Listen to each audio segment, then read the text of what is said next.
The black SUV had been parked across from my bakery for 2 mornings. On the third, the men inside finally came in. They didn't want bread. I knew it the way I knew when the ovens ran hot, a thing you feel in your skin before you can name it. One of them took the window, angling himself so he could watch the street and the register at once. The other drifted toward the back hall, slow, casual, like a man reading the specials board, except the specials board was on the other wall and the back hall was where my son was sleeping off his morning. I kept my hands buried in the dough so they wouldn't see them shake. Flour to the wrist, the cold tack of it under my nails, my whole body turned to wire. For years I had run from cities exactly like the one these men carried in on their shoes, that particular quiet, that watchfulness that costs money. For years, one duffel bag, and a lie I had told my boy about where his father went. If you have ever loved someone you were afraid to fully trust, you already know the arithmetic I was doing behind my flat, ordinary smile. I had gotten good at it. For years of reading a room for its exits had made me fluent in the language of men who stand instead of sit. That fluency was the only thing that had kept us alive, and it was about to be worth nothing at all. "Coffee?" I said, because a woman with nothing to hide offers coffee. Neither of them answered. And then the bell over the door rang again, and the temperature of the room changed before I even looked up. The man in the doorway was the lie. I want to be honest about that second, because I have never told anyone the whole truth of it. I did not scream. I did not drop the bowl. I simply stopped, with the dough half turned in my hands, and felt 4 years fold shut like a book. Dante Ferraro filled my doorway in a charcoal coat that had cost more than my ovens, and the 2 men who had been circling my shop went still the way water goes still, all at once, all the way down. Then the back hall creaked, and Theo padded out rubbing his eyes. He was 4, sock-footed, his hair standing up on one side. He stopped when he saw the strangers, the way I had taught him to. And both of Dante's men, grown men, armed men, I would learn, froze mid-motion at the sight of my son's face. One of them actually half lifted his hand toward Theo's shoulder before he caught himself and put it back at his side like it had burned him. They knew that face. It wasn't new to them. Theo has never seen a photograph of his father. There is no photograph. There is only a drawing I made once, badly, and taped to the fridge, and told him was a man who had to go away. So I will never understand what my son understood in that doorway. He looked up at the tallest, coldest stranger he had ever seen, and he pointed one small finger, and he said the word he had only ever said to a picture. "Daddy." The whole room went silent. The kind of silent that has a pressure to it. Dante did not smile. He did not kneel or reach out. He went white, genuinely white, a man watching a wall come down, and he said, low, to me and only to me, "They know he exists now. We don't have until dark. I want to tell you I threw him out." That's the version where I'm brave. Instead I got between him and Theo, scooped my son onto my hip, and said the only true thing in my head. "Get out of my shop. Nora." He said my name like it hurt him to still know it. "Where's the band?" My blood went cold. Because there was a band. A thin silver ring, too small for any finger, that I had carried for 4 years in a coffee tin in my flower cupboard, wrapped in a square of wax paper, never explained to a single soul. It had been in Theo's blanket the night I ran. I had never known what it was. I only knew I couldn't leave it behind. "I don't know what it's engraved on the inside." He didn't move toward me. He kept his distance like he knew exactly how much space my fear needed. 3 words. Sang, voto, casa. Blood, vow, house. He watched my face fall apart. "It's a birth band." My family put it in his blanket the night he was born, before you took him. He was claimed the day he came into the world, Nora. You didn't hide an heir from us. Something moved in his throat. You just hid where he slept. Outside, headlights swept the front window, a second car, not his. Here is the part one still don't tell people the whole truth about. I had spent 4 years believing I was running from a killer. I had built my entire quiet life on top of one night in an alley behind a different bakery, in a different city, when I was 8 weeks pregnant and didn't yet know it. I had got out back to drag in the flour delivery and I had seen Dante, my Dante, the man who brought me day-old paperbacks and never once raised his voice, put another man on the ground and not check whether he got up. I had run before dawn. I had never asked him a single question. What was there to ask? I had seen what he was. Now he stood in my second bakery, in my second city, and he laid a folded square of newspaper on my counter next to the sugar shaker, and he said, "You never asked what happened in the alley." I didn't want to look. I looked. It was 4 years old, soft at the creases from being carried. A man found dead behind a shuttered bakery. Identified as a soldier for the Colombo family, with 2 prior arrests for what the article called collection.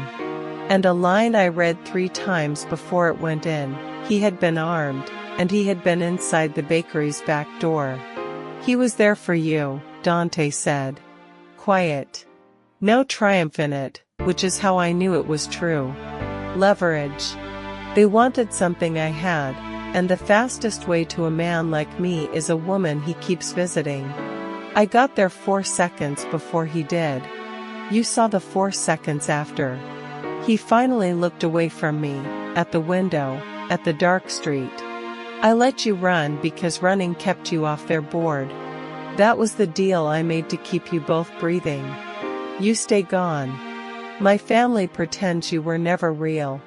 Theo's weight was warm against my side. He had gone quiet, the way children do when the air changes. "So why are you here?" I said. My voice didn't sound like mine. "Because the deal is 4 years dead, and someone told them there's a Ferraro child living over a bakery in a town with 1 traffic light." His jaw tightened. "A rumored heir is a target, Nora. An acknowledged one is protected. Right now our son is the most valuable thing to steal in the whole city, and the only wall between him and the people who want him is standing in your shop asking about a ring." I would come back, later, to how carefully he said our son. Like the word was made of glass. But in that moment I was still doing the arithmetic, exits, distances. The duffel bag under my bed I had never fully unpacked in 4 years because some part of me had always known this bell would ring. My instinct was the same one that had saved us before: run. Take Theo, take the band, take the cash in the coffee tin, and be 3 states away by the time the sun found us. "I know what you're thinking," Dante said, "because it's the same thing you did last time, and last time it worked." He set both hands flat on my counter, and I saw they weren't as steady as the rest of him. "It won't work now. Last time they didn't have his face. Now they do. You'll run into the exact trap they've already built on the roads out of here." "Then what?" I said.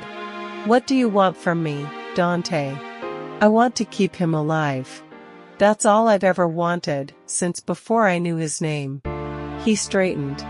"And there's only one way to do it, and you are going to hate it." He told me about the table. His family, the real one, the one with the crest on the ring, does not act on a mother's word.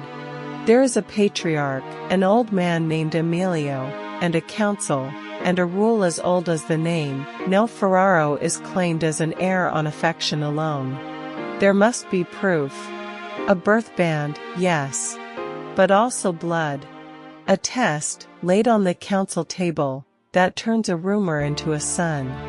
You want to take my child to a room full of the exact people I've spent 4 years hiding him from, I said, and prove to them he's worth taking.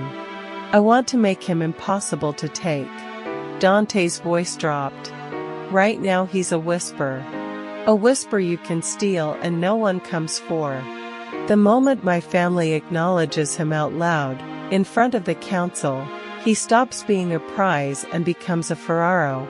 And there is not a family in this city that will move on a claimed Ferraro child. The test isn't me doubting you, Nora. I have never doubted you. The test is the only shield they'll respect. My phone buzzed against the counter. I looked down out of pure animal reflex. A message from a county office I had never once set foot in. Your account is paid in full. Thank you. What is that? Dante said, reading my face. My back rent. I heard my own voice go strange. On the shop. I was 4 months behind. Last spring it just cleared. I thought it was a grant. A mistake in my favor. He didn't say anything. He didn't have to. And that was the moment the floor tilted under 4 years of my life. Because it wasn't just the rent. It was the man who changed my tire on Route 9 at midnight when Theo was running a fever and I was crying in the dark, who waved off money and was gone before I got his name. It was the landlord who never once raised the price in a town where every price went up. It was the pediatrician who had a cancellation the day I couldn't afford to wait. Each one I had explained to myself, at the time, as luck, or kindness, or the small mercy of a small town. Each one alone I could explain. Together they meant that for 4 years, the man I thought I had escaped had been standing just out of sight with his hand under us, catching what fell, and never once letting me see him do it.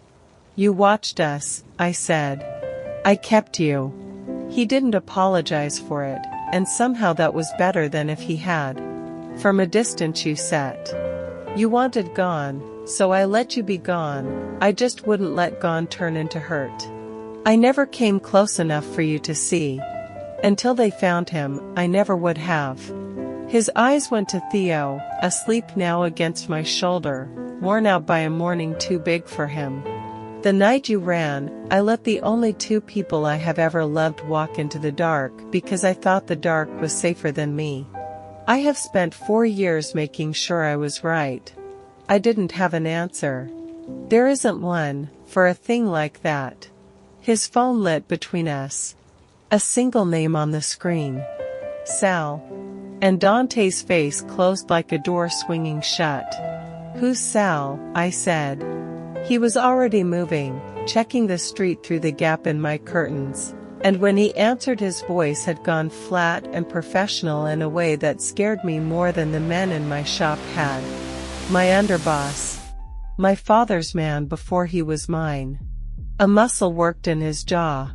The only person besides me who could have known there was a child to sell.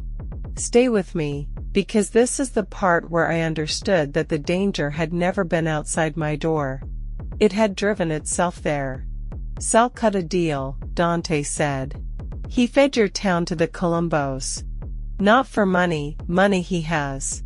For the seat. As long as I have no heir, the name passes sideways when I'm gone, and it passes to him. An acknowledged Ferraro son ends his line to it forever. He let the curtain fall. He needs Theo taken before the council can claim him. Tonight.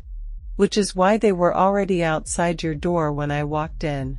From the front room, one of his men, Marco, I would learn his name later, the one who had almost touched my son's shoulder, said one quiet word. Boss. Dante went to the window. I followed, Theo heavy and warm and trusting against me, and I looked past the wet glass at my own street. 2 cars had turned onto it with their headlights off. I have replayed the next 10 minutes more times than I can count, and what I remember is not fear. It's the strange, terrible clarity of a mother deciding. Every instinct I owned said the same thing it had said 4 years ago, run. Out the back, through the alley, into the trees behind the lot, be nothing, be no one, be gone. It had worked before. But I finally understood what Dante had been telling me. Running now meant running unguarded into a road Sal had already built for exactly that. The back alley I'd use, the trees, the county route. A man who knew there was a child to steal had 4 years of my running to study. My oldest survival instinct had become the trap. If we run, I said, and it wasn't a question. You run into him. Dante didn't look away from the window. I'm not going to stop you, Nora. I have never once made you do anything. But I'm asking you, for the first time in 4 years, I'm asking you to trust me for 1 hour instead of running from me for another 4. Outside, car doors opened. No slam. Men who close doors quietly are the ones you have to worry about. And then Dante did the thing that undid me. A shape moved at the edge of the window, and without a breath of hesitation he stepped his own body between the glass and my son, put himself in the line of whatever was coming, not for me, for the boy, the same unthinking motion I had spent 4 years calling murder. I saw the alley then. Finally. From the other side. 4 seconds earlier, and a different way. Okay, I said. Okay. Where? He keyed his phone once. Out on the dark street, engines I hadn't seen turned over all at once, everywhere, a wall of them folding around my little shop. The 2 cars with their lights off sat for one long moment. Then, slowly, they backed down the street and were gone, because whatever the Colombos were paid, it was not enough to move on the dawn of the Ferraro family standing lit in a bakery window with a child behind him. No shot. No blood on my floor. Just a quiet, total show of a thing I had never let myself see the shape of before. The only place he's safe tonight, Dante said, is the one place you swore you'd never take him. He finally looked at me. My family's table. I'm sorry. It's true. The house was everything I had spent 4 years imagining and hating. Cold marble that pulled the heat out of my hands through my shoes. Old paper and older money and, under it, the faint smell of cigars gone to ash. A long room, a longer table, and men around it who went quiet when Dante carried my sleeping son in on his arm, because I could not make my own arms let go, and he had not asked me to. He had simply reached, and Theo, half asleep, had gone to him, and something in the room registered that too. At the head sat the old man. Emilio. He had Dante's eyes, 40 years older and twice as tired. And halfway down the table, in a chair he clearly thought he'd soon own, sat a broad man with a soft voice and careful hands who I knew, before anyone said it, was Sal. On whose word, Emilio said, and his voice was gravel over silk, do you bring a stranger and a child to this table? On proof, Dante said. Not word. And he laid it down, one piece at a time, on the marble in front of the oldest and most dangerous men I have ever been in a room with. The silver birth band, still in its square of wax paper, for years carried. The soft creased newspaper page, the Colombo soldier dead behind a bakery. And a single folded sheet, a paternity match, blood to blood, 99.9, drawn weeks ago at the clinic his people had quietly arranged and I'd filed away in my head as a lucky cancellation. This is my son, Dante said, into a silence you could have set a glass on. Theo. He carries our band. He was claimed at birth by my father's own hand. And tonight 2 Colombo cars sat outside his mother's shop with their lights off, because someone at this table sold them the one thing only this table knew. He did not raise his voice. He never once raised his voice. I am claiming him. Out loud. In front of all of you. So that every family in this city knows that to touch him is to touch the name. Sal made the mistake then that men like Sal always make. He reached for calm. This is grief and a pretty woman talking. There's no proof anyone sold anything. There's an account, Dante said, opened in the spring, that pays out to a broker that Columbo's use. I've had the number for a week. I was only ever missing the name on it. He looked down the table at the man who wanted his chair. Say it isn't yours, Sal. Say it here, to them, and let them check tonight. Sal didn't say it. That was the whole trial, right there. A man who could not deny a ledger the entire table could already read. He stood, and the men around him did not stand with him, and in that not standing was a judgment heavier than any gun. He walked out under his own family's eyes, into whatever they do with a man who sells a child for a chair. Dante never touched him. Quiet. All of it, quiet. The most dangerous thing I have ever watched, and it never once got loud. Then the room, its danger drained out of it, turned and looked at the only person who hadn't spoken.